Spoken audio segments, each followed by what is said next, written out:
So hello again. In my presentation, I'm going to have a look at specifics of missionary language manuals for the indigenous peoples of the Russian Empire.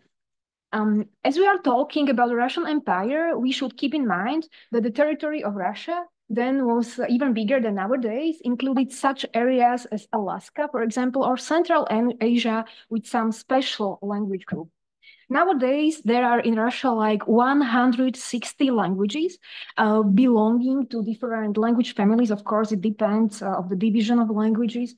So as for example, Indo-European languages or Turkic language family or group, it depends, Mongolian or Uralic languages as well, Caucasian. And also we have some isolated languages, for example, like Nich language on the Sakhalin Island on the Far East. Although there were many indigenous peoples living in Russia, the Russian Orthodox Church did not pay attention to them. It stemmed from the attitude towards the indigenous peoples as barbaric. It was the Byzantine approach somehow. Orthodoxy was seen as a Russian faith and was not spread among other nations. Only some monks in the late Middle Ages were exceptions. The most outstanding of them was Saint Stephen of Perm. You can see the statue of him, who created a new alphabet inspired by Cyrillic script and runes for the Finno-Ugric language Komi. But it was also an effort to incorporate this era into the Moscow eparchy and not into the Novgorod eparchy as before. How was the situation in Russian Empire? So in 1702, Peter the Great issued an order to organize Orthodox missions in Siberia. Many people converted to Christianity because of material benefits, like tax exemptions or exemptions from punishment, even some material rewards. In 1724, Peter the Great even became godfather to the grandson of the Khan of Kalmykia, who took the baptismal name as his godfather, Peter. Empress Catherine II issued the Tolerance Edict in 1773. She supported various Muslim institutions for the sake of preserving peace, for example, in Bashkortostan. On the other hand, however, she supported Siberian expeditions to the indigenous nations of the empire. In 1812, a Russian Bible Society was founded and influenced by Great Britain, which stimulated the translation of the New Testament by all Christian denominations into many languages of the Russian Empire. So on this slide, we can see, so probably I can, yeah, may I take it? Yeah. Oh. So we can see the Bishop Benjamin under his guidance were created first grammars of languages from the Volga region. So we can see the first Chuvash grammar printed in 608 copies, then Udmurt and Mari grammars. Udmurt and Mari are Finno-Ugric and Chuvash is Turkic language. So during my research in some archives and libraries, I have found more than 30 language manuals created by Russian Orthodox missionaries. I was focused on especially on printed manuals because there could I research the state policy and as well and the censorship as well. So a missionary created three main genres. It was grammar, vocabulary, and primer, and they could overlap. They created the genres in these languages from various language families. It was Aleut, Altai, Bashkir, Buryat, Chukchi, Chuvash, Evenki, Gagauz, Khanty, Kalmyk, Karelian, Kazakh, Komi, Manju, Mansi, Mari, Moldovan, Mongolian, Moldovan, Nanai, Nenets, Nich, it's isolated, Ossetian, Sami, Selkup, Shor, Tatar, Tlingit, Udmurt, and Yakut. As you can see, the most popular genre was primer, and there is like more than primers of more than 24 languages. Here we can see as an example, list of publication in the Chuvash language, translated by the Orthodox Missionary Society from 1877 to 1905. The most popular publication was a primer for the Chuvash people, printed in more than 88,000 copies. And you can see it was printed like 12 times. The second popular was the history, sacred history of the Old and the New Testament, then the prayer book, as well primary Russian language textbook, it was very important, and then some explanations, so explanation about the church and church service, explanation about the afterlife, and explanation about angels and evil spirits. And these last two were also very important because some Chuvash or some other nations practiced still their own previous religion, pagan religion and rituals, and it was very important to explain them some basics of church doctrine. Major objective of missionary primers was spread literacy, native language, but in the Cyrillic alphabet. So it was either Grajdanka or Church Slavonic script. Then teaching Church Slavonic, and later transitioning to mainly Russian literacy, teaching prayers and the basic church commandments, teaching liturgical text, teaching Christian morality on the basis of short stories with moral messages. Texts were sometimes selected from fiction or some poems, for example, the fables of Ivan Krylov or some poems of Pushkin and so on. There are three main types of missionary primers. Firstly, it was like a primer only in the native language. Here we can see the example. It's a primer written only in Shor language. Shor is a small Turkic language from the southwest Siberia. Secondly, the bilingual primers with parallel text in Russian or Church Slavic. And thirdly, the interlinear primer. So let's have a look on examples. Here we can see interlinear primer in Khanty language, which belongs to the Finno-Ugric group from 1897. Here we can see a very related language, Mansi language. And for example, next to the red dot, you can see the example sentence for reading. So it's like a commandment, go to the church, like idi v cerkov, or like the first example, like Christ blesses the children and so on. Here we can see very special primer from two languages, even they are not related. The first one, so it's a common primer for children in Nanai and Nivk language. Nanai language belongs to the Tungusic language family, and Niv, it's isolated from the Sakhalin island, but although they are not related, missionaries put them together in one publication. Here we can see example of the Udmurt primer and some examples text for reading. And you can see mostly there are just prayers because it was very important to know it by heart. As well, the liturgy was translated into these indigenous languages. And you can see there are also among them some prayers for the liturgy, like the first prayer, like Cariu Nebesny, or I don't know, like Sviaty Bože, and as well. Yes, and that's what I'm talking about. So it's a liturgical translation from the second half of the 19th century. Translation of the liturgy into native languages was a law or even mandated. Here we can see the Yes, because indigenous didn't understand the liturgy, and very often they returned back to their previous religious, so Muslim, Islam, or Buddhism, or I don't know, the pagan, so-called pagan religions, animistic. So we can see liturgy in Ossetian language or all-night vigil in Altai language. And some peculiarities. So we can see bilingual edition, this is especially for our Romanian guests, of liturgy in Church Slavonic and Gagauz language, created by Mikhail Chakir.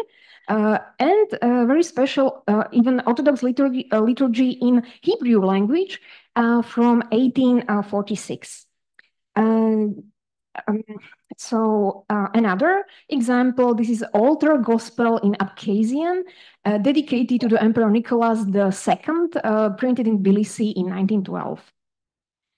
On that material of liturgical translation, I have researched some borrowings from Church Slavonic or Russian. So, for example, in the answer of deacon, like wisdom arise, premudrost in Church Slavonic, we can see the borrowing in Karelian, in Mari, and in Yakut translation like premudrost or some various forms. Here in the picture, you can see the book of choir church chants in Chuvash, and it's a proof how important was a liturgical translation for teaching indigenous. The main objective of these manuals were to translate, teach, or missionaries were to translate, to teach, and as well and change the mentality as well, because missionaries as well translated not only like some sacred church text, but also some state information, like, for example, this booklet about the accession to the throne of Emperor Nicholas II in Moldovan language, or a very similar missionary translation of a booklet about the war with Austria, Germany, and Turkey in the Chuvash language, even with a map in supplement, and with very special, like a Christian subtitle, Our Debt for the Blood of Our Brothers. And as well, one peculiarity, so here we can see the life and work of Saints Cyril and Methodius, translated into Tatar language in Arabic script. Missionaries as well translated some booklets to prevent, for example, drunkenness.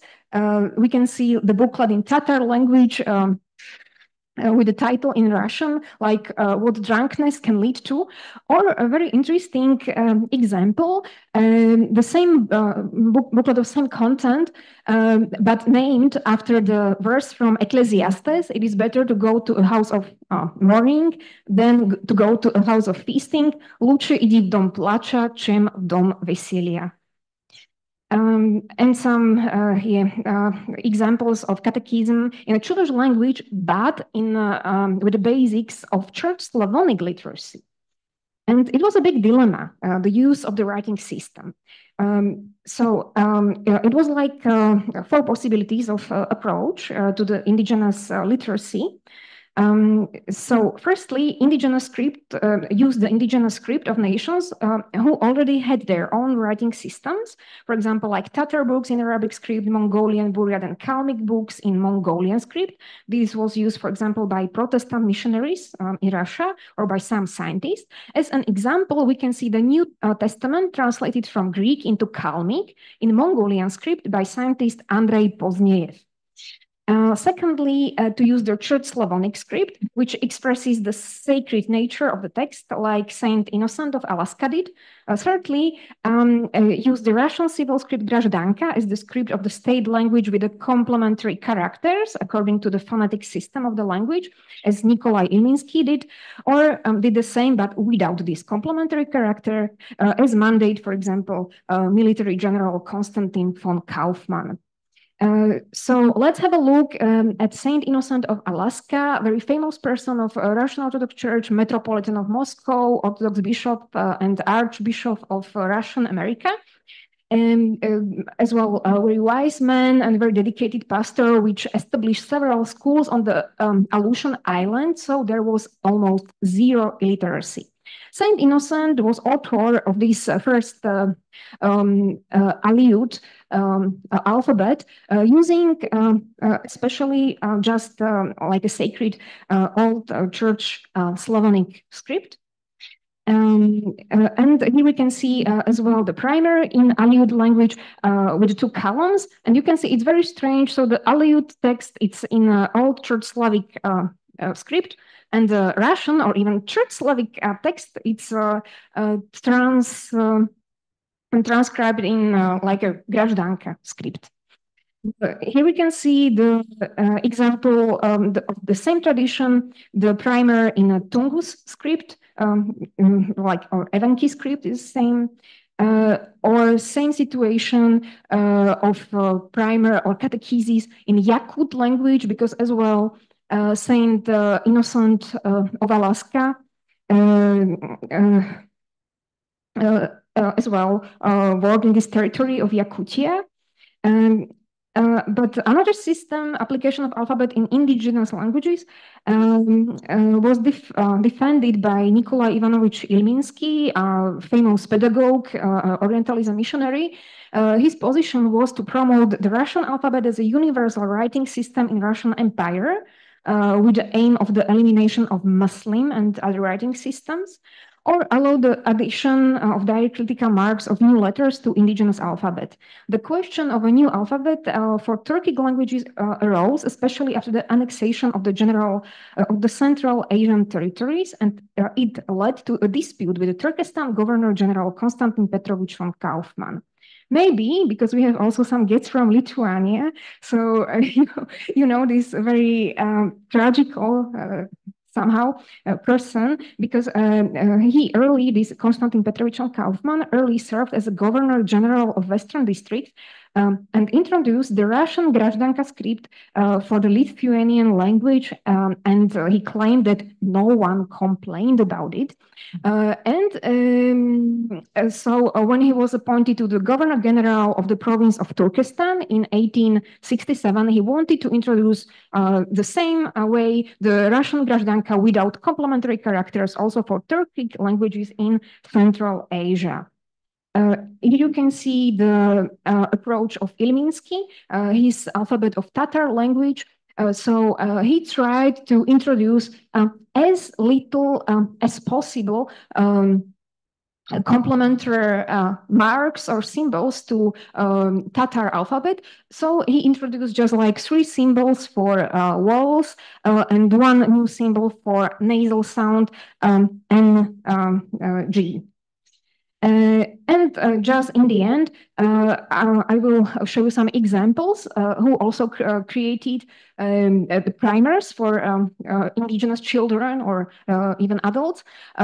So it was not only missionaries. For example, some other military official, Mikhail Terentiev, created as well a primer and as influenced by Konstantin von Kaufmann, and as well a grammar of Turkic, Persian, Kyrgyz, that means Kazakh, and Uzbek language. Here we can see example, it's a primer for Udmurts created by school inspector Vladislav Islentiev, but although he was a layman, you can see so how deeply was involved as well Christianity as well the state ideology in these primers. So in this a primer created by laymen was also, we can find there like prayer for the Tsar, like Bože Carya Chrani, and as well the national anthem, and some other church issues, church examples.